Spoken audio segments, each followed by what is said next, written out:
열왕기 하 23장이 되겠습니다. 23장 봉독하겠습니다. 왕이 보내 유다와 예루살렘의 모든 장로를 자기에게로 모으고 이에 왕이 여호와의 성전에 올라가매 유다 모든 사람과 예루살렘 주민과 제사장들과 선지자들과 모든 백성이 노소를 막론하고 다 왕과 함께 한지라.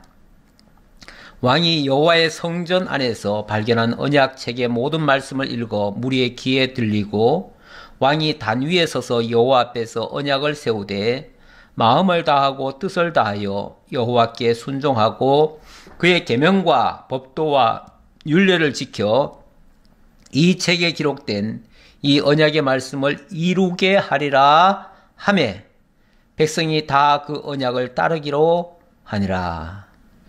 아멘. 우선 3절까지 봉독해 드렸습니다. 요시야 왕이 참 여호와 앞에서 정직했고요. 또 선한 마음으로 정말 하나님 앞에 바르게 하고자 힘썼습니다.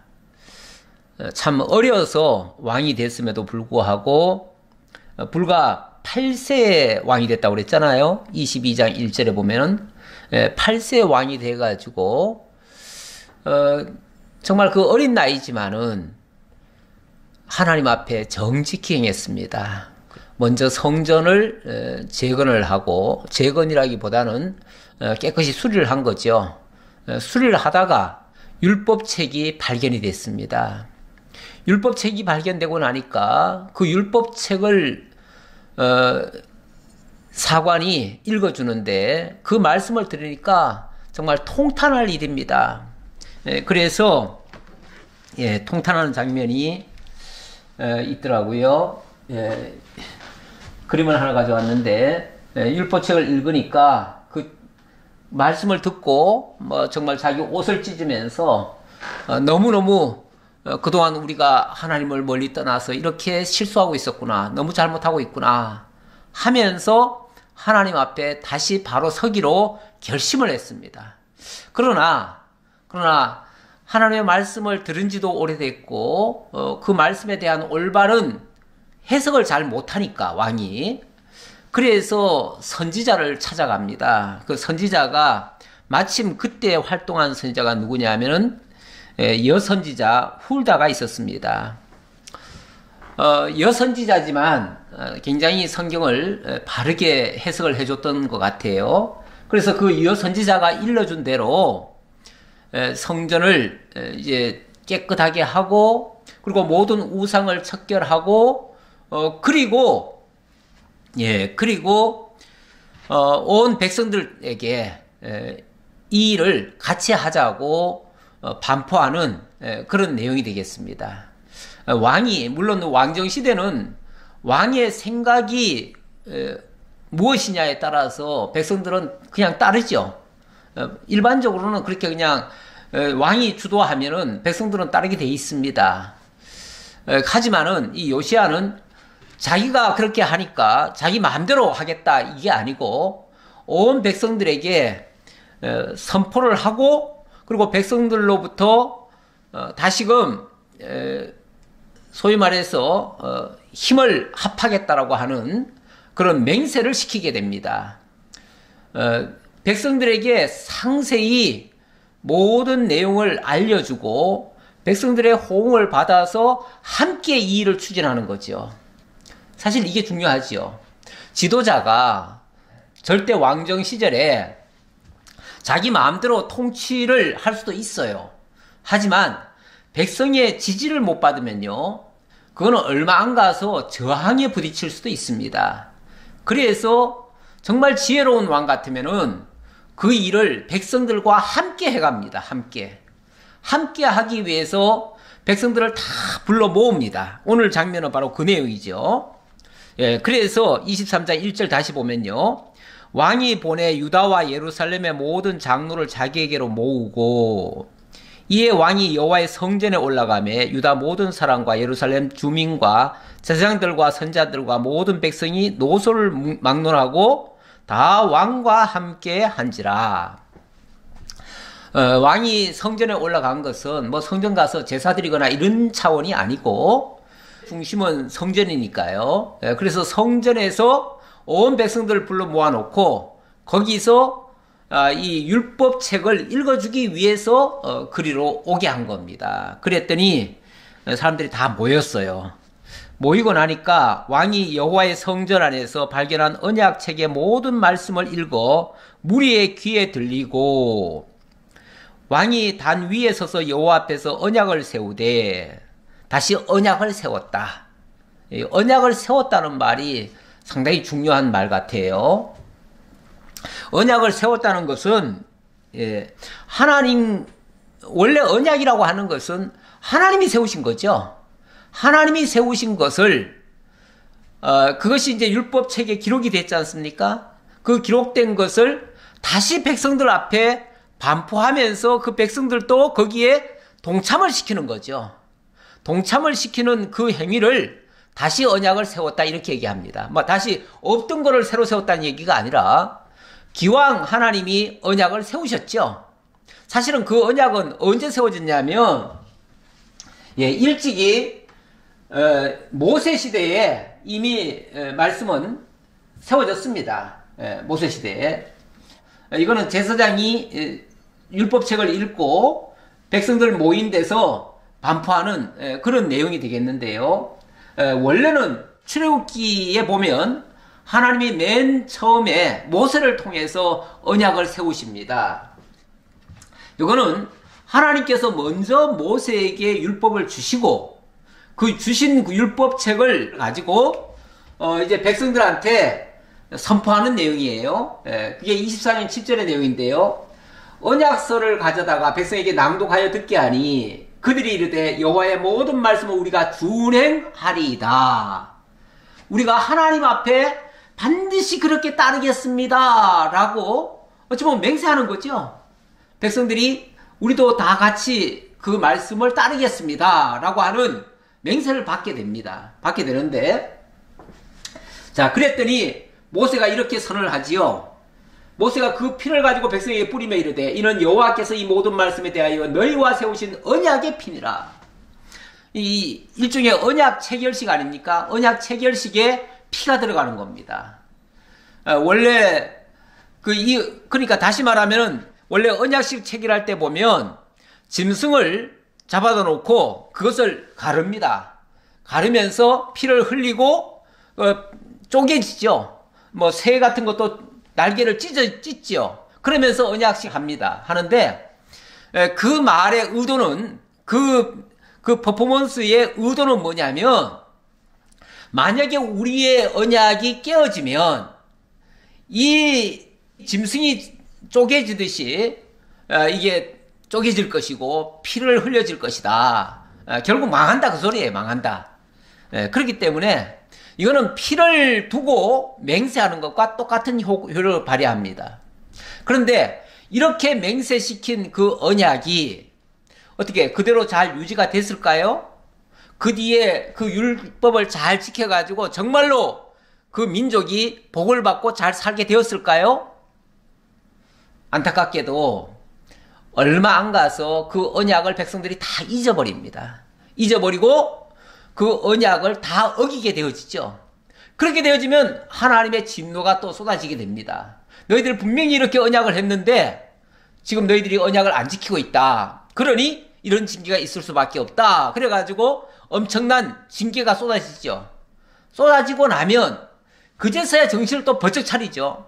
번쩍 차려가지고 여호수아 시대에 여호수아가 다시 가나안 땅에 들어가가지고 백성들을 모아놓고 다시 언약을 세우는 장면이 또 나오기도 합니다. 그러면서 너희들이 지금까지 하나님의 언약이 이렇게 주어졌음에도 불구하고 그 언약을 다 어겼다. 그러므로 우리가 다시 언약을 세우자 하면서 언약을 다시 세워줍니다. 세워주는데 그런 언약을 뭐라고 얘기를 하냐면 그게 처음 언약이 세워진 게 아니고 이미 세워진 언약을 다시 갱신하는 거죠. 다시 고치는 거죠. 고쳐서 다시 세우는 거죠. 이렇게 이제 언약이 계속 갱신이 되는 겁니다. 갱신이 되는데 이런 언약이 여호수아 시대를 지나고 사사기 시대 때 완전히 율법이 어그러지잖아요. 다 망가지잖아요.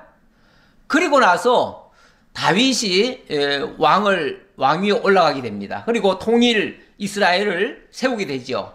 그리고 나서 하나님 앞에 다시 언약 체결식을 합니다. 그때도 마찬가지로 언약의 갱신이라고 말할 수 있습니다. 자, 그리고 나서 얼마 후에 왕들이 계속 바뀌면서 또 하나님을 잊어버리고 남북이 분국이 되어지고 북이스라엘은 완전히 하나님에게서 멀어지고 남쪽에서도 북이스라엘을 모방하는 그런 잘못된 왕들이 등장을 하는 바람에 하나님의 언약은 다 잊혀져 버립니다. 하나님의 언약이 잊혀지면요, 정상적인 하나님 앞에 제사 드리는 행위는 사라지고 산당에서 제사 드리는 행위가 자꾸 만들어집니다. 그러다 보니까 중간중간 예를 들어서 아사라든지 요시아라든지 히스기야라든지 이런 왕이 등장했을 때 그때에 다시 언약 체결식이 나옵니다. 그 언약 체결식을 할 때 보면 그거를 일종의 언약 갱신이라고 할 수 있겠죠. 다시금 우리가 지난 날을 반성하고 이렇게 하나님이 언약하셨음에도 불구하고 우리가 또 어겼다. 그래서 또 이런 진노가 있다. 그러니 여기서 다시 돌이키자 하고서 세우는 언약 갱신식을 하는 거예요. 자, 그랬는데 그리고 나서 또 므낫세와 아몬이 또 다 망가뜨려 놓은 거 아닙니까? 망가뜨려 놓으니까 이 요시아가 다시 언약을 다시 세우는 겁니다. 백성들한테. 근데 이번에는, 전에는 어찌 보면은 우리가 다시 하자라고 말은 했지만 분명한 근거들이 좀 부족했어요. 근거들이 부족했는데 이번에는 확실하게 율법 책이 발견이 됐어요. 그러니까 율법 책에 의해서 그것을 읽어주고 그리고 언약 체결식을 다시 하니까 이번에는 정말 제대로 할 것 같은 예감이 들지요. 예. 어쨌든 이렇게 해서 다시 백성들에게 글을 읽어주고 그리고 백성들은 그 언약을 따르기로 결심을 했다. 그 말입니다. 일종의 언약 체결식이 이루어진 거예요. 자, 그리고 나서 4절로부터 보니까 이제 드디어 이제 백성들의 동의를 다 얻었으니까요. 이제 마음껏 이 정결케 하는 작업을 할 수가 있습니다. 그래서 4절 왕이 대제사장 hil기야와 모든 부제사장들과 문을 지킨 자들에게 명령하여 바알과 아세라와 하늘의 일월 성신을 위하여 만든 모든 그릇들을 여호와의 성전에서 내다가 예루살렘 바깥 기드론 밭에서 불사르고 그것들의 죄를 베델로 가져가게 하고, 왕이 이제 자신감을 얻은 거 아니겠어요? 이제 온 백성들도 다 동의하고 함께 하자고 힘을 북돋아 줬으니까, 그래, 그러면 이번 기회에 제대로 하자 하고서 그동안 성전 안에 들어와 있던 모든 우상 것들이 많아요. 왜냐하면 므낫세나 아몬이 그런 것들을 다 용납을 했거든요. 그리고 오히려 성전에서는 여호와를 위한 제사는 중지돼 버리고 우상을 섬기기 위한 제사가 실행이 됐었거든요. 그런데 그렇게 하던 거를 다 꺼내다가 예루살렘 바깥 기드론 밭에서 다 불사질렀다. 그리고 나서 그 죄도 그 옆에 있으면은 오히려 정말 오염이 될 수 있으니까 아예 저 멀리 갖다 버려라. 그래가지고 어디까지 갖다 버렸냐면은 저 베델까지 가져갔다. 베델은 원래는 북이스라엘의 아주 중요한 도시죠. 그런데 지금 북이스라엘이 아수르에 의해서 멸망을 당해버렸습니다. 멸망을 당하고 그리고 아수르는 지금 현재 바벨론에 쫓기는 신세가 됐습니다. 그러다 보니까 지금 어찌 보면은 무주공산인 셈이에요. 북이스라엘 쪽이. 거기는 지금 지도자가 없어요. 이스라엘은 망했고 그 이스라엘을 삼킨 아수르는 지금 바벨론에 쫓기고 있는 상태예요. 그러니까 이스라엘을 제대로 돌보지를 못하지요. 그러니까 이스라엘 백성들이, 이스라엘 원주민들은 저 아수르로 다 끌려가버리고 다 끌려갔지요. 그러니까 이스라엘에는 이제 여자들만 좀 남아있고 어린 아이들, 또 노인네들, 이런 사람들만 좀 남아있고 젊은 사람들 다 끌려가 버렸어요. 이런 때에 이 요시야가 거기까지 어찌 보면 지금 통치 영역을 넓힌 셈이에요. 그래가지고 히스기야 때부터 북이스라엘에 이 남쪽 유다의 입김이 들어갑니다. 그래가지고 히스기야 때도 그 제사를 드릴 때에 북이스라엘까지 이렇게 커버하면서 그쪽 사람들한테도 하나님의 말씀을 전하고 이런 적이 있습니다. 옛적에 유다 왕들이 세워서 유다 모든 성읍과 예루살렘 주위의 산당들에서 분향하며 우상을 섬기게 한 제사장들을 폐하며 또 바알과 해와 달과 별대와 하늘의 모든 별에게 분향하는 자들을 폐하고, 그동안 이 유다 왕국에 얼마나 우상이 뿌리를 내리고 그렇게 못되게 했는지를 극명하게 보여주는 장면입니다. 하기야 므낫세가 무려 55년간을 통치했잖아요. 55년간 통치하면서 완전히 나라를 쑥대밭을 만들어 놓은 거예요. 완전히 하나님 섬기는 것은 다 없애버리고 우상 섬기는 걸로 다 바꿔놔 버렸어요. 그러다 보니까 우상을 섬기는 제사장들이 하나님을 섬기는 제사장들보다 더 많아요. 얼마나 많은 우상들을 섬겼는지 바알, 해, 달, 별 이런 자들에게 경배하는 제사장들이 더 많았다 그 말이에요. 그런데 그런 제사장들을 다 골라내가지고 다 폐해버렸어요. 쉽게 말하면 그 제사, 그러니까 우상 제사장들이죠. 우상 제사장들을 다 폐질시켜버렸어요. 그리고 또 여호와의 성전에서 아세라상을 내다가 예루살렘 바깥 기드론 시내로 가져다가 거기에서 불사르고 빻아서 가루를 만들어 그 가루를 평민의 묘지에 뿌리고, 이게 지금 아세라 신입니다. 아세라가 여신이에요. 그래서 아세라 여신을 이렇게 때려 부셨다 그 말이죠. 그리고 뭐 돌로 된 이 아세라는 이거는 나무로 되어 있기 때문에 이건 도끼로 찍는 거고요. 돌로 된 거 이런สิ่ง들은 다 깨버리고요. 이렇게 했다 그 얘기예요. 자, 그렇게 해서 다 그들을 빻아가지고 평민의 묘지에다 다 뿌렸다.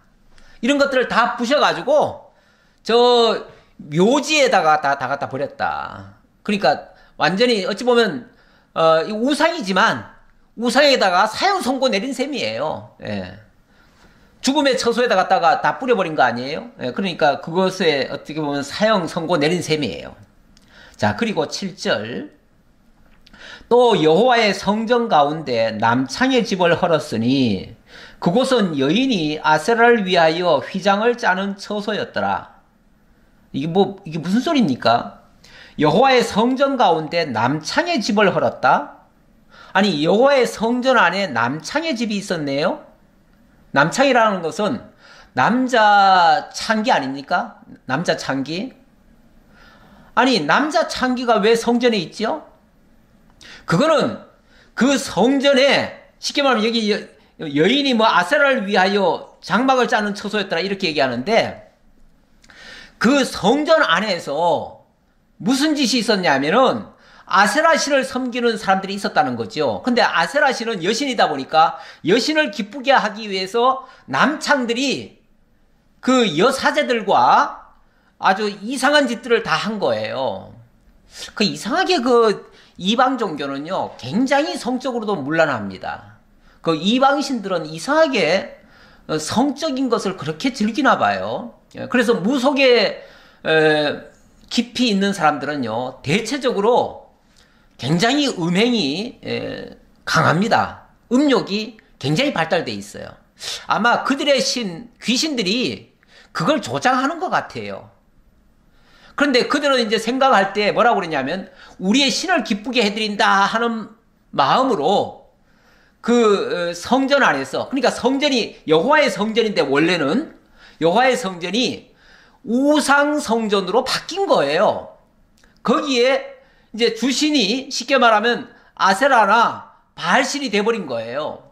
근데 이 아세라 신을 섬기는 그 사제들 같은 경우는 원래 여사제가 있는데 그 여사제들과 그 남창들이 있어가지고 남창들이 그 우상 앞에서 음행을 저지르는 겁니다. 그걸 신들이 보고 즐거워한다고 생각을 하는 것 같아요. 이러니 성전이 완전히 엉망진창이 되는 거죠. 예. 심지어 성전 안에 이런 것까지 있었다. 이거 하나만 봐도 이들이 얼마나 거짓되고 얼마나 부패하고 얼마나 문란하고 정말 참 무속에 길들여져 있는 사람들은 정말 무섭습니다. 그들은 뭐 윤리나 도덕이나 일반 상식적인 사회적인 그런 의식도 없어요. 윤리의식도 없어요. 의식도 없고 그냥 오로지 뭔가 목적을 위해서 어찌 보면 이 바알과 아세라고 하는 게 그 뭐 다산이라든지 아니면은 그 풍요라든지 이런 것들의 상징 아닙니까? 그런 것들을 추구하는 신이다 보니까 그런 것 뭐 다산을 예를 들어서 일으키려면은 많은 성행위를 통해서 자녀를 많이 낳아주고 뭐 이런 것도 하나의 그 신을 기쁘게 하는 거 아니겠어요? 그런 모습. 그래서 그런지 유난히 그런 우상을 섬기는 자들은 그런 행위를 많이 합니다. 지금도 저기 동남아시아 쪽에 가면 그 옛날에 그 우상 신전들이 많이 있습니다. 근데 그 우상 신전 이렇게 그 그림을 보면은 거기에 온갖 그 추악한 그 성적인 행위들 묘사들이 많이 있습니다. 아니 신전인데 어떻게 그런 게 있을 수 있을까요? 정상적인 신전이라면 어떻게 그런 게 있을 수 있겠어요? 근데 그쪽 신들은 그런 거를 좋아한다 그런 뜻이에요. 그런 거를 아예 그걸 금기시하는 게 아니라 그거는 윤리적으로 그건 타락된 것이고 잘못됐다고 보는 게 아니라 그 풍요를 가져다 주는 신이니까 풍요를 가져다 주고 다산을 가르쳐 주는 거니까 오히려 그런 것들을 장려하는 거죠. 지금 여기도 바로 그런 모습이 있었다 그 말이죠. 한마디로 이런 거는 완전히 가짜들입니다. 가짜들. 이건 신이라 말할 수도 없어요. 신을 빙자해서 어찌 보면 그 어떤 목적을 달성하고자 하는 그런 어떤 야망의 산물들입니다. 또 유다 각 성읍에서 모든 제사장을 불러오고 또 제사장이 분향하던 산당을 개바해서 부엘세바까지 더럽게 하고 또 성문의 산당을 헐어버렸으니 이 산당들은 그 성읍의 지도자 여호수아의 대문 어기 곧 성문 왼쪽에 있었더라. 예, 이런 것들을 뭐 5만 가지가 다 있어요. 이것이 그냥 내버려 뒀으니까 내버려 둔 게 아니라 그렇게 장려를 했죠. 오히려. 그러니까 세상에 뭔가를 유익하게 해주는 신이다 하면 다 끌고 온 거예요. 이걸 위하는 신이다 하면 이걸 끌고 오고 저걸 위하는 신이다 하면 그걸 끌고 오고 오만 신들을 다 끌고 왔어요. 세계에서 신이 제일 많은 나라가 일본이라고 하죠. 일본은 뭐 공식적으로 한 3만 개의 신을 섬기고 있다고 그렇게 어떤 통계가 있더라고요. 그런데 그 섬나라에서 늘 공포 속에 살았잖아요. 그 환경도, 지리적 환경도 되게 안 좋은 데다가, 늘 자연계와도 늘 싸우고, 뿐만 아니라 굉장히 또 미개한 사회였습니다. 일본이 이 근대에 들어와가지고 서양 문물을 받아들이는 바람에 그것도 서양 사람들이 침공을 해가지고 그들에게 강제로 문을 여는 바람에 그들이 갑자기 깨어났지요. 깨어나고 나서는 서양 문물을 받아들이고 특히 서양의 그 무기류들을 가져오게 돼가지고 거기서 그때부터는 무력을 키워가지고 완전히 막 정복의 길로 나서는 바람에 세계를 막 정복해가고 이래가지고 나라가 많이 커지긴 했습니다만은 그 이전까지는 굉장히 미개한 나라였습니다. 그러한 미개한 나라일수록 원래 우상이 많은 법입니다. 그리고 이 천재지변 같은 게 많은 나라일수록 우상이 많아요. 그들은 어쨌든 살아남아야 되기 때문에 살기 위한 목적에서라면 무슨 짓이든 다 합니다. 그리고 풍요를 이루기 위해서라면 무슨 짓이라도 다 할 수 있습니다. 그런 것들이 오만 잡신들을 다 만들어내는 거예요. 이렇게 하면 좋을까 저렇게 하면 좋을까 해가지고 뭐 궁리해가지고 그리고 조금만 신기하게 여긴 거 있으면 다 신으로 만들어놔가지고 그래서 신이 많은 거예요.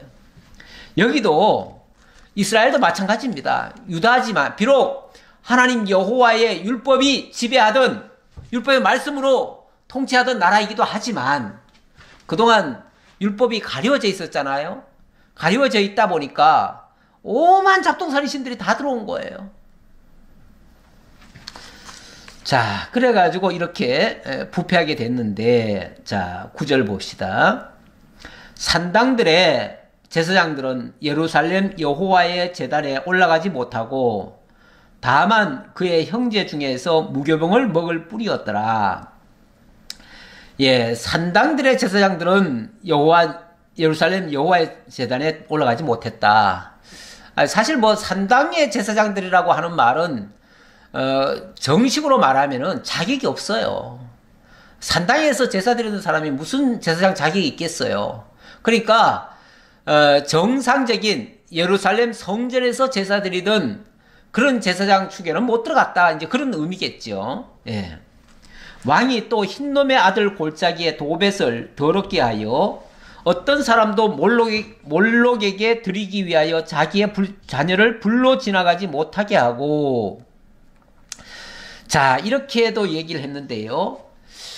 예, 흰놈의 아들 골짜기에 도벳을 더럽게 했다. 이 흰놈의 아들 골짜기, 이거를 이제 나중에 보면은 이거 흰놈의 골짜기 이렇게 표현을 합니다. 줄여서.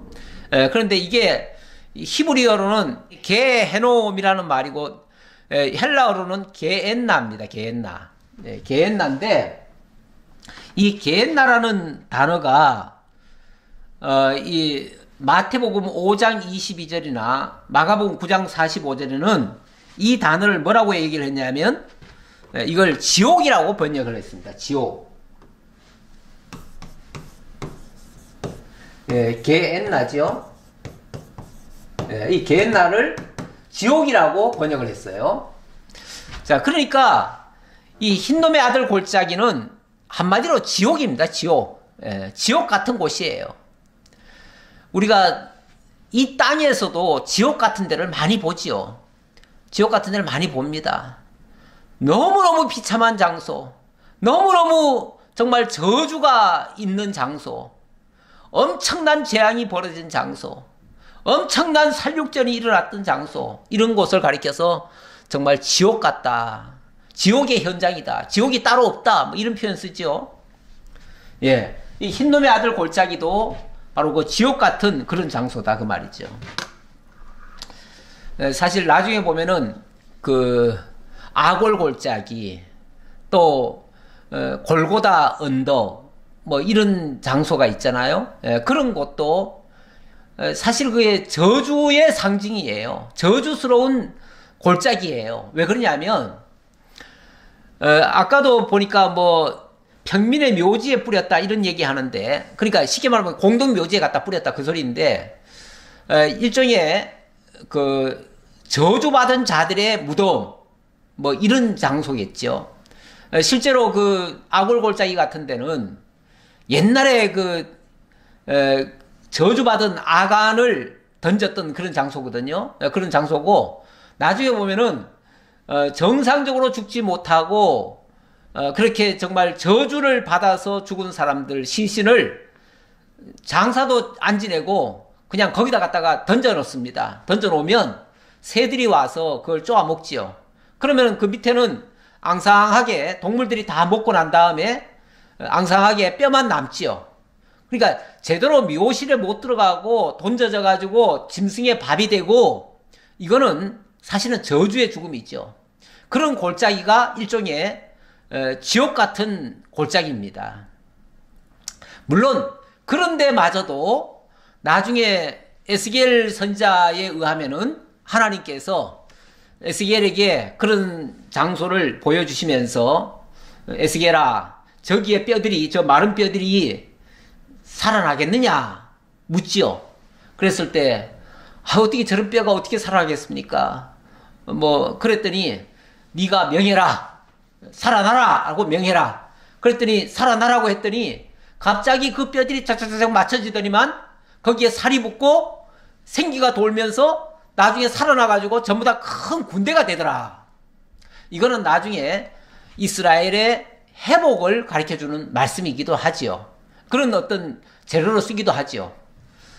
그런 저주가 바뀌어서 하나님의 복으로 바뀔 수 있다고 하는 어떤 상징물로서 하나님이 보여준 장소이기도 합니다. 자, 어쨌든 그런 곳에 오만 또 이상한 짓거리들을 했던가 봐요. 거기서 무슨 일을 했었냐면 도벳을 더럽게 하여 어떤 사람도 몰록에게 드리기 위하여 자기의 자녀를 불로 지나가지 못하게 하고 그랬는데, 거기서 우상에게 제사를 드린답시고 심지어는 자기 아들을 불로 지나가게 하는, 소위 말해서 인신공양도 서슴지 않고 있었던 일들이다 그 말이죠. 이게 인신공양제라고 하는 거는 원래 이스라엘에는 없는 제도입니다. 이스라엘은 없는데 암몬이나 이쪽에는 그런 게 있었어요. 있어가지고 그런 제도가 우상이 들어오면서 함께 들어온 거예요. 함께 들어와가지고 저주받은 사람들 또는 어떤 큰 재앙을 면하기 위해서 사람을 불로 지나가게 하고 또는 불에다 던져 넣기도 하고 이런 일이 있었다는 겁니다. 그런 장소였는데 이 요시야가 다시는 그러지 못하겠다 그 말이죠. 다시는 그러지 못하겠다. 또 유다 여러 왕이 태양을 위하여 드린 말들을 제하여 버렸으니 이 말들은 여호와의 성전으로 들어가는 곳에 근처 넷이 나단멜렉의 집 곁에 있던 것이며, 또 태양 수레를 불사르고 유다 여러 왕이 아하스의 다락 지붕에 세운 제단들과 므낫세가 여호와의 성전 두 마당에 세운 제단들을 왕이 다 헐고 거기서 빻아내려서 그것들의 가루를 기드론 시내에 쏟아버리고, 여기 아하스나 또 므낫세, 아하스라고 하면 벌써 고고조인가요? 예. 그 고고조 할아버지가 그 태양신을 섬겼거든요. 태양신을 섬겼는데 태양신 섬기기 위해서 가져왔던 그 제단들, 이때까지도 그게 아마 남아있었던가 봐요. 그 중간에 히스기야가 개혁을 하기는 했지만 히스기야도 온전한 개혁을 못한 거예요. 산당은 그대로 남겨놨다 그랬잖아요. 그리고 할아버지가 한 일을, 아버지가 한 일을 차마 못 건드린 게 있었는가 봐요. 그런데 이 지금 요시야는 가감하게 그 정말 고고조 할아버지가 세워놓은 그 태양신을 섬기던 것과 또 자기 할아버지 므낫세가 세운 그것마저도 완전히 다 그냥 끌어내가지고 몽땅 다 가루를 내버렸다. 그리고 가루 낸 거는 가지고 전부 다 기드론 시내 갔다가 물에 다 떠내려 버렸다. 이 시내에 가서 물에다 떠내려 버리면은 영영이 떠나가는 거 아니겠어요? 예. 그러니까 시내에 가서 버린다는 것은 영영이 떠나버리는 거예요. 예. 다시는 돌아오지 못할 곳으로 보내버린 거지요. 13절. 또 예루살렘 앞 멸망의 산 오른쪽에 세운 산당들을 왕이 더럽게 하였으니, 예. 멸망의 산, 예루살렘 앞에는 또 멸망의 산이 있었네요. 이 멸망의 산도, 멸망의 산, 그러니까 참 예루살렘이라고 하는 데가 평강의 산인데, 평강의 지역인데, 거기에 또 멸망의 산도 있네요. 하기야, 아무리 좋은 곳이라 할지라도, 사람 짓도 마찬가지 아닙니까? 겉보기는 다 아름답고 멋있고 하지만 그 안에도 화장실도 있고 또 더러운 창고도 있고 있지 않습니까? 예. 항상 좋을 수는 없습니다. 그래서 원래 예루살렘 그 성전에서도 바라봤을 때 동서남북으로 문들이 여러 개가 있는데 그 중에 보면은 분문이라는 것도 있습니다. 분문. 예. 이 분이 이게 또 문자잖아요. 분문이 있어요. 양문도 있고, 그러니까 양들이 들어오는 문도 있지만, 또 똥 치우는 문도 있어요. 예. 그리고 똥 치우고 시신들이, 그 저주받은 시신들은 저 저주의 산, 멸망의 산에 갖다가 또 버리죠.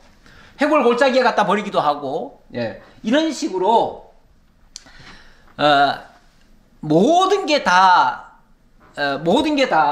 선한 것만 있는 건 아니에요. 악한 것도 함께 있는 거다. 이렇게 보시면 되겠고요. 자, 그 다음, 이는 옛적에 이스라엘 왕 솔로몬이 시돈 사람의 가증한 아스다롯과 모압 사람의 가증한 그모스와 암몬 자손의 가증한 밀곰을 위하여 세웠던 것이며, 자, 이런 것들이 다 어디서 왔느냐?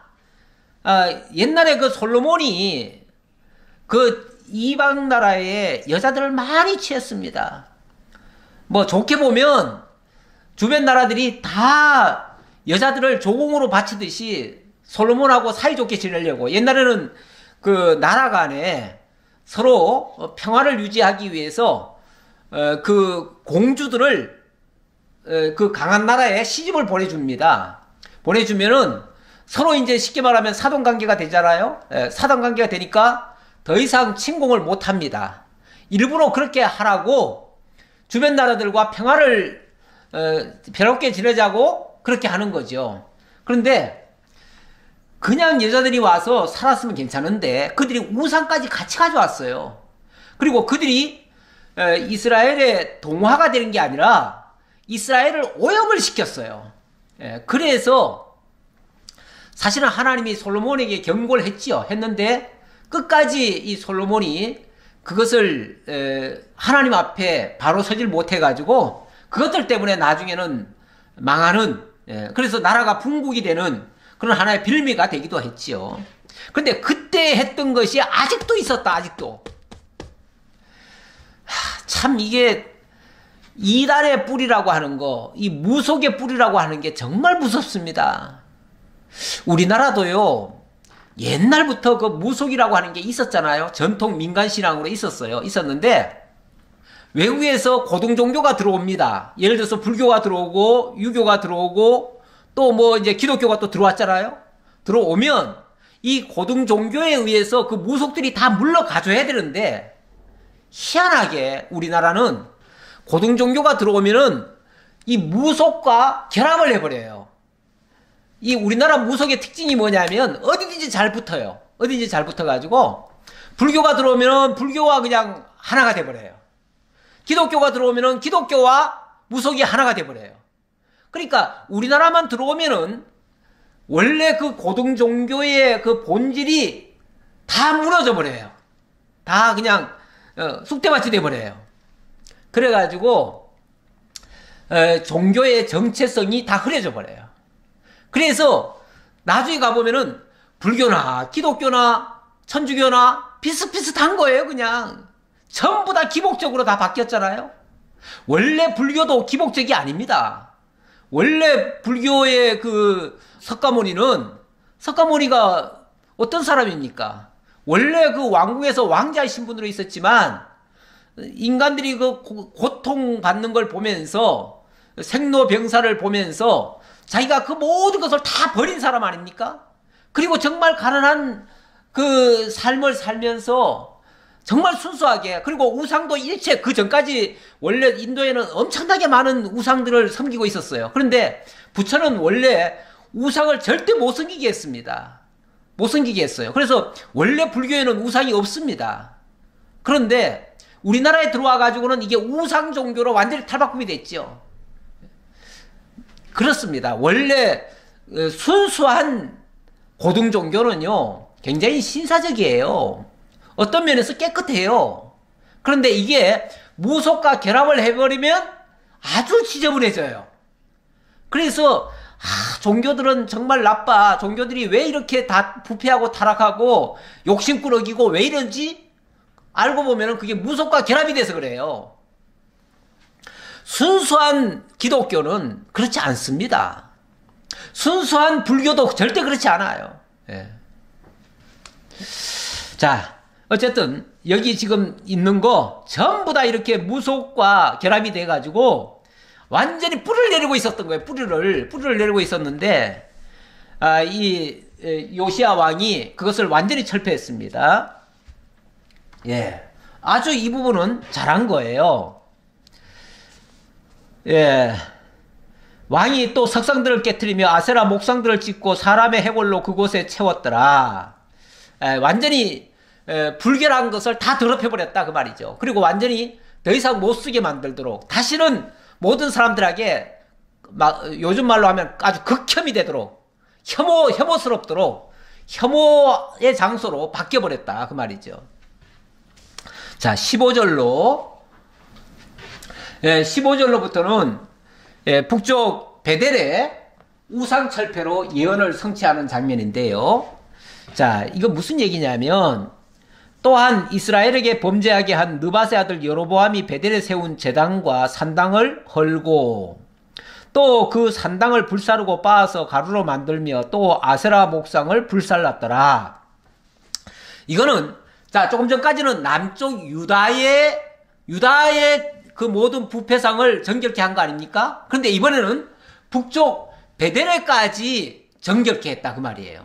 근데 원래는 북쪽 그 베델은 북이스라엘 땅이잖아요. 북이스라엘 땅이니까 남쪽 유다가 타치를 못하게 돼 있어요. 그런데 제가 서두에 말씀드렸듯이 지금 북이스라엘이 멸망을 하고 북이스라엘을 지배하던 아수르가 지금 바벨론에 쫓기고 있어요. 쫓기다 보니까 그 틈에 남쪽 유다의 영향력이 거기까지 미치고 있는 거예요. 예. 그래서 나라는 공식적으로는 아수르에게 넘어간 북이스라엘이지만 실질적으로 거기를 지금 지배하고 그쪽 사람들이 어쨌든 남쪽 유다는 그대로 받아주니까요. 그래서 남쪽 유다 왕이 거기까지 가가지고 거기에 잘못된 것까지 바로잡아줬다 그 말이에요. 바로잡아줬다. 이거는 현실적으로는 불가능한 겁니다. 있을 수가 없는 일입니다. 그런데 이 일까지 가능했다. 그래서 16절 요시야가 몸을 돌이켜 산에 있는 무덤들을 보고 보내어 그 무덤에서 해골을 가져다가 제단 위에서 불살라 그 제단을 더럽게 하니라. 이 일을 하나님의 사람이 전하였더니 그 전한 하나님 여호와의 말씀대로 되었더라. 이거는 이제 옛날에 지금 여기 왕이 있잖아요. 이게 여로보암 왕입니다. 북이스라엘의 여로보암 왕. 여로보암 왕이 이 베델에다가 금송아지를 만들어 놓고 거기서 이렇게 제사를 드렸어요. 제사를 드렸는데 여호와의 선지자가 와가지고 젊은 선지자 하나님이 보냈지요. 보내가지고 다나 거기서 제사 드리는 그 제사장 그러니까 이 여로보암도 망할 것이고 거기 제사 드리는 제사장도 나중에 죽고 나서 그 뼈가 훼손되고 불태워져 가지고 완전히 멸망할 거다 이렇게 예고한 적이 있어요. 예고한 적이 있었는데 그 예고한 대로 그 제사장의 무덤을 파가지고 그 무덤의 뼈를 꺼내다가 다시 불살라 가지고 그것을 다 뿌렸어요. 예, 그런 일을 했어요. 그런 일을 했는데 어쩌면은 300년 전에 하나님이 젊은 선자를 보내가지고 그 젊은 선자로 하여금 300년 후에 요시아라 하는 왕이 나타나가지고 이렇게 할 거다 했는데 그대로 됐다 그 말이에요. 그러니까 우리 하나님의 말씀이 얼마나 정확하다는 것을 다시 한번 확증해주는 그런 말씀이 되겠죠. 예.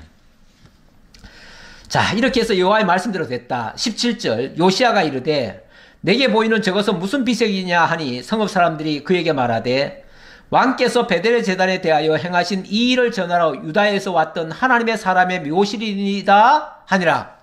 하나님의 사람. 그런데 이제 여기서 그 옆에 보니까 또 다른 무덤이 또 하나 있는 거예요. 그럼 저 무덤은 뭐냐 그랬더니 그거는 하나님의 선지자였습니다. 그렇게 말을 했더니 아 그러냐? 그러면은 그 무덤은 건드리지 말아라. 그러니까 하나님의 선지자가 그 저주하고 죽은 그 무덤은 훼손하면 안 되지요. 예. 그래서 이 무덤을 훼손했다고 하는 거는 어찌 보면 부관 참시 같은 건데 이건 일종의 저주의 상징입니다. 이르되 그대로 두고 그의 뼈를 옮기지 말라 하매 무리가 그의 뼈와 사마리아에서 온 선지자의 뼈는 그대로 두었더라.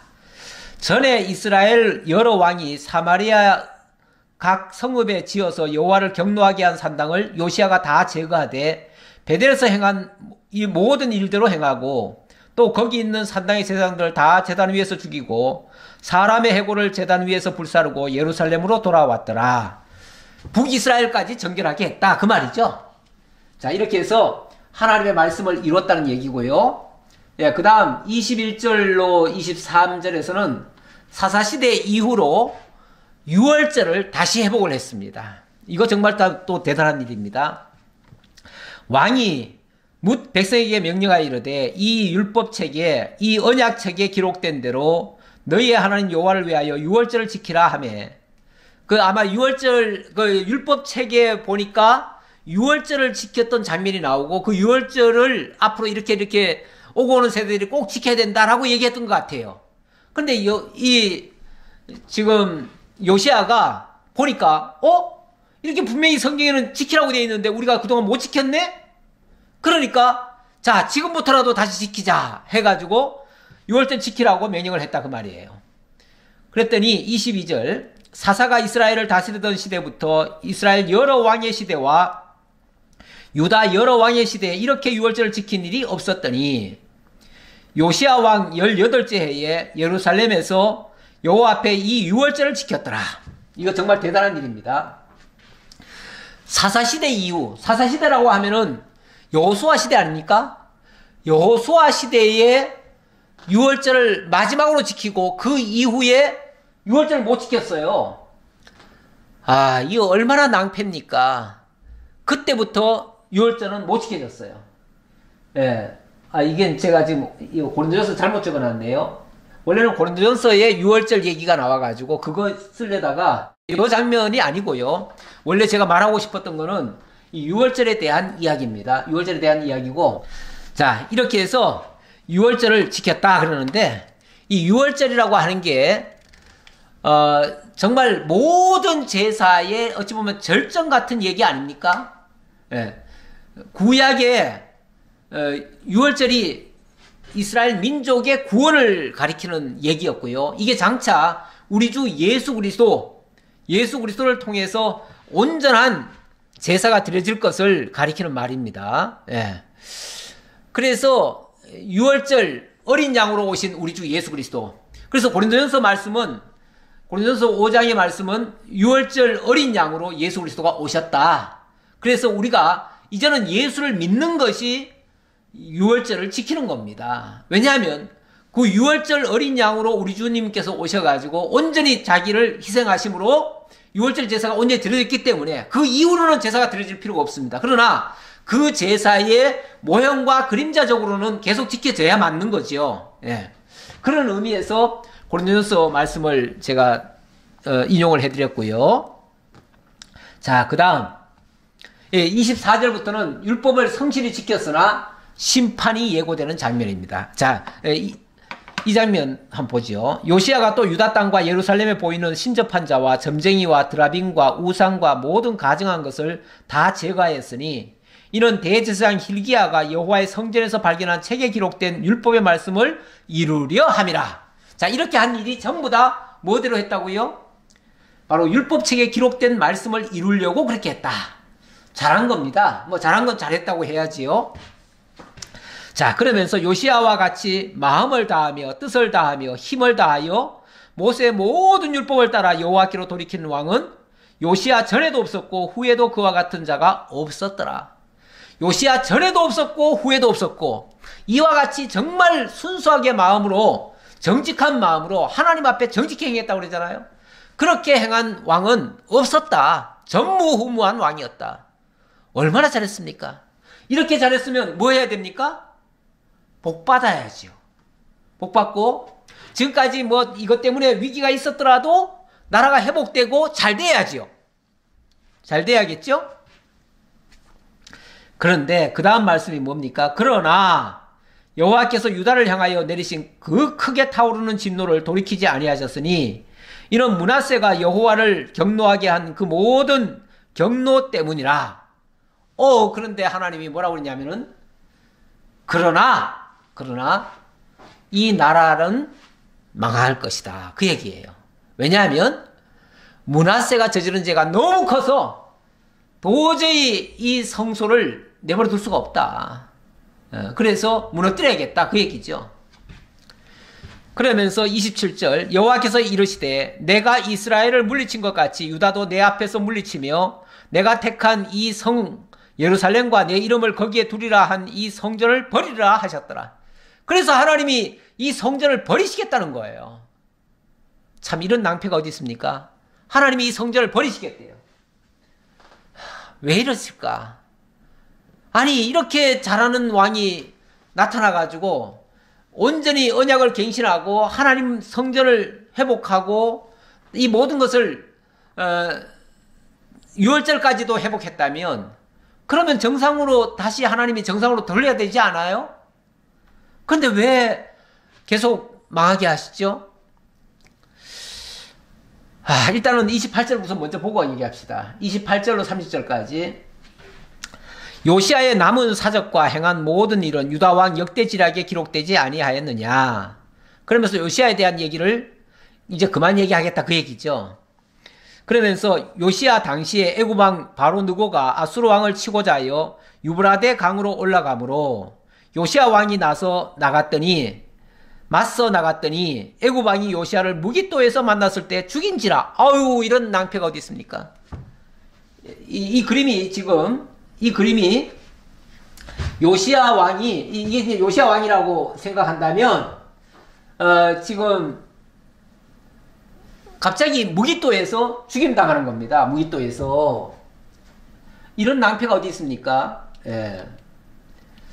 아까 지도를 잠깐 보시면은 이 아래에 있는 애굽이 이집트가 이 아래잖아요.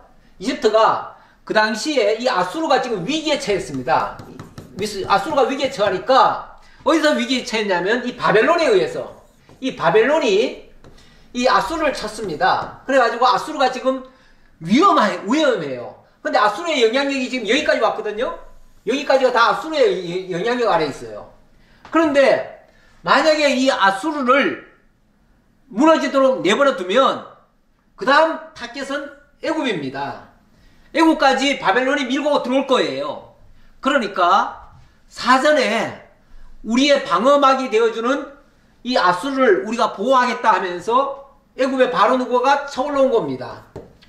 주전 609년에 쳐져 올라왔어요. 올라오려면은 아무래도 이 이스라엘 왕한테 허락을 받아야 돼요. 왜 그러냐면 여기 지금 이 유다 땅을 지나가야 되거든요. 지나가야 되니까 이 요시아 왕한테 그랬어요. 우리가 너희들을 치려는 건 아니고 길만 좀 비켜달라. 그러면은 우리가 아수르를 도와서 바벨론을 치겠다. 이렇게 한 거예요. 그랬더니 이 요시아 왕은 아수르는 적국이고 바벨론은 친구라고 생각을 했어요. 친구. 예. 왜냐하면 전에 히스기야 때도 바벨론 왕이 병문안도 오고 그랬잖아요. 그러니까 바벨론하고는 사이가 좋고 아수르는 자기네들 계속 공격을 해댔으니까 그래서 아수르를 도와서 이렇게 하는 것은 원치 않은 거예요. 그래가지고 이들의 길을 가로막았어요. 어디서 가로막았냐면 이 무기토에서 길을 가로막았어요. 그러다가 결국은 죽었습니다. 졸지에 죽었어요. 이때 나이가 31살밖에 안 됩니다. 8살에 왕이 돼가지고 31살에 죽은 거예요. 그렇게 많이 못한 거죠. 그 악한 왕 므낫세는 무려 55년간을 했는데 이 8살에 돼가지고 31살에 죽었으니까 23년인가요? 그 정도밖에 왕 노릇을 못했어요. 그러니까 참 어찌 보면 젊은 나이에 죽은 거죠. 아깝지요. 아니 이렇게 하나님을 잘 섬긴 이 요시아가 이렇게 죽어야 됩니까? 아니 그렇게 율법을 잘 지킨 이 요시아가 죽어야 됩니까? 망해야 됩니까? 세상적으로 말하면 요시아가 망했다라고 생각하지요. 그런데 성경은 그가 망했다라고 얘기하지는 않습니다. 일단 30절 볼게요. 신복들이 그의 시체를 병거에 싣고 무기토에서 예루살렘으로 돌아와 그의 무덤에 장사하니 백성들이 요시아의 아들 여호아스를 데려다가 그에게 기름을 붓고 그의 아버지를 대신하여 왕으로 삼았더라. 어쨌든 이렇게 나라가 갑자기 또 위기로 또 치닫게 됐지요. 근데 어찌 보면 약간은 이 요시아가 무리수를 둔 겁니다. 인간적으로 생각하면. 왜 그러냐면 여기에 대한 자세한 내용이 본문에는 없는데 역대기 하에 보면 자세히 나옵니다. 거기 보면 이렇게 나옵니다. 느고가 요시아에게 사신을 보내어 이르되 유다 왕이여 내가 그대와 무슨 관계가 있느냐 내가 오늘 그대를 치르는 것이 아니요 나와 더불어 싸우는 족속을 치르는 것이라. 하나님이 나에게 명령하사 속히 하라 하셨은즉 하나님이 나와 함께 계시니 그대는 하나님을 거스르지 말라. 그대를 멸하실까 하노라 하나. 이 바로 느고가 아주 점잖게 얘기를 했어요. 내가 지금 이 전쟁에 나가는 것은 하나님의 명을 따라 나가는 것이다. 그러니 하나님의 뜻을 거스르지 말아라. 우리는 당신을 치려는 의도가 전혀 없다. 그러니 길 막지 말아라. 이렇게 얘기했어요. 이렇게 얘기했는데 그거를 거부했죠. 그거를 거부하고 나갔다가 죽은 겁니다. 예, 이 하나님의 말씀이라고 만약에 얘기를 했다면 이 요시아가 좀 더 생각을 좀 깊이 하고 일단은 자기네 전쟁은 아니잖아요. 자기네 전쟁이 아니니까 일단은 하나님 앞에 기도하면서 이렇게 했으면은 분명히 좋은 답이 나오지 않았을까 싶어요. 여기는 사실은 남의 전쟁에는 원래 참전하는 게 아닙니다. 지금 우리나라도 어떻게 보면은 지금 저기 국제적인 분쟁 국가들 이야기가 나옵니다. 그런데 거기에 우리가 쓸데없이 자꾸 이렇게 콩나라 뭐나라 이렇게 얘기하는 경우가 있어요. 근데 그렇게 되면요 그 나라로부터 그 주변 나라들로부터 다 우리가 공격을 받습니다. 나중에 가면요 정작 우리 도와줄 나라들이 우리를 못 도와줍니다. 그렇게 되고 우리는 그 나라에게 정말 미움을 받고 이렇게 됩니다. 그래서 국제 외교관에는 외교에서는 남의 전쟁에는 원래 참전하는 게 아닙니다. 절대로. 호세아 4장 6절에 보면은 내 백성이 지식이 없으므로 망하는도다. 네가 지식을 버렸으니 나도 너를 버려 제사장이 되지 못하게 할 것이요. 이런 얘기를 했는데 이거는 이제 우리가 정말 참 지혜가 필요하다 그런 얘기예요. 하나님의 뜻을 제대로 아는 게 중요하다. 어쨌든 인간적으로 말하면 좀 요시아도 마지막 실수가 좀 있었던 것 같기도 하고요. 그러나 이것이 저주는 아닙니다. 왜냐하면 근본적으로 하나님은 요시아가 평안히 묘실에 들어갈 거라고 얘기를 했어요. 이미. 그렇기 때문에 이것 때문에 잘못됐다고 말할 수는 없습니다. 다만 그렇다고 해서 이게 또 저주냐? 저주도 아닙니다. 하나님 뜻대로 된 것이고 그 앞에서 그 얘기했죠. 므낫세의 죄 때문에 하나님이 심판할 수밖에 없다. 그 얘기를 했기 때문에 이건 율법대로는 자 이렇게 보셔야 됩니다. 지금 어찌 보면 율법으로는 요시아가 정확하게 잘 지킨 겁니다. 그런데 율법이라고 하는 게 한계가 있어요. 왜냐하면 율법이라고 하는 거는 지키려면 100% 다 지켜야 됩니다. 그렇지 않으면 하나만 어겨도 무너집니다. 그래서 율법으로는 결국은 구원이 없다라는 걸 가르쳐주고 있습니다. 율법 잘 지켜서 구원을 받을 게 아니라 새로운 언약을 잘 지켜야 돼요. 새로운 언약은 정말 하나님을 믿는 언약입니다. 지금으로 말하면 그리스도를 믿는 언약입니다. 지금은 율법을 잘 지켜서 구원을 받는 게 아니라 하나님을 믿어야 구원을 받는 겁니다. 그런데 그 부분에서 좀 문제가 있었다. 그렇게 볼 수가 있고요. 자, 마지막 결론입니다. 그렇게 해서 여호아스에게로 넘어갔는데 히브리서에 보면 이런 말씀이 있습니다. 율법은 장차 올 좋은 일의 그림자일 뿐이요 참 형상이 아니므로 해마다 늘 드리는 같은 제사로는 나오는 자들은 언제나 온전하게 할 수 없습니다. 이 말은 율법이 모든 것을 율법을 잘 지킨다고 해서 온전히 회복되지는 않는다 그 얘기예요. 그러면서 율법은 아무것도 온전하게 못할지라 율법은 아무것도 온전히 못한다. 이에 더 좋은 소망이 생기니 이것으로 우리가 하나님께 가까이 나아가느니라. 그러니까 우리가 하나님께 나아가는 것은 율법을 지켜서 의롭게 되는 게 아니라 하나님을 믿음으로 지금으로는 예수 그리스도를 나의 주로 영접함으로써 온전한 구원에 이르게 된다. 그 말입니다. 그걸 일깨워주는 한 사례이기도 합니다. 기도하겠습니다. 아버지 하나님 감사합니다. 오늘 요시야 왕의 선행과 마지막 참 안타까운 일을 당한 모습, 거기에 대한 신학적인 의미까지를 살펴보았습니다. 아버지 하나님, 참으로 우리가 하나님 말씀 앞에 바로 서는 것이 얼마나 중요한가를 다시 한번 일깨움 받았습니다. 하지만 율법을 지켜서 또 의롭게 되려고 하는 그 생각 자체는 분명히 한계가 있음을 다시 한번 또 깨달았습니다. 진정한 구원은 우리 주 예수 그리스도를 통해서 이루어진다는 사실을 명심하고 정말 언제나 주님만을 의지하는 저희 모두가 되게 하옵소서. 다시 만날 때까지 하나님 지켜주시기를 간절히 바라옵고 예수 그리스도의 이름으로 기도하옵나이다. 아멘.